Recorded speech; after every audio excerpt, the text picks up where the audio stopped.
குருதியை மக்கள் மன்றத்தில் வைப்போம் என்று அந்த அளவுக்கு நம்முடைய ஆட்சி இந்த 10 ஆண்டு காலமாக இருக்கிற சகோதர சகோதரிகளே, அதை நீங்க மறந்துடக்கூடாது.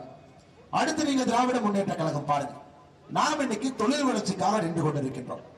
தொழில் வளர்ச்சி, எல்லா மக்களும் வளரணும், தொழிற்சாலைகள் வர வேண்டும், எல்லா இடத்திலும் கூட வேலை வாய்ப்பை உருவாக்க வேண்டும், இது நம்முடைய அடிப்படை திட்டம். ஆனா திராவிட முன்னேற்ற கழகத்தை பொறுத்தவரை வளர்ச்சி என்பது கோபாலபுர குடும்பம் வளர்ந்தால் மட்டும் வளர்ச்சி நினைக்கிறான். ஐயா, உங்களுக்கு தெரியும், வளர்ச்சியும் வீக்கமும் பார்க்கறதுக்கு ஒன்னாதான் இருக்கும். நமக்கு வளர்ச்சி வேண்டும், வீக்கம் வேண்டாம். திராவிட முன்னேற்ற கழகத்தினுடைய 33 மாத கால ஆட்சி என்பது அது வீக்கமோ தவிர வளர்ச்சி இல்ல. வீக்கம்னா கட்டிங்க ஐயா, அதை கட் பண்ணி எரிஞ்சிடணும். இவர்கள் கோபாலபுர குடும்பம் மட்டும் வளர்ந்தால் அது வளர்ச்சி என்று நினைக்கின்றார்கள். புற்றுநோயை போல, கேன்சரை போல திராவிட முன்னேற்ற கழகம் வந்த பிறகு 33 மாதத்துல எல்லா பக்கம் இந்த கொடூரம் பரவி கிடக்கு.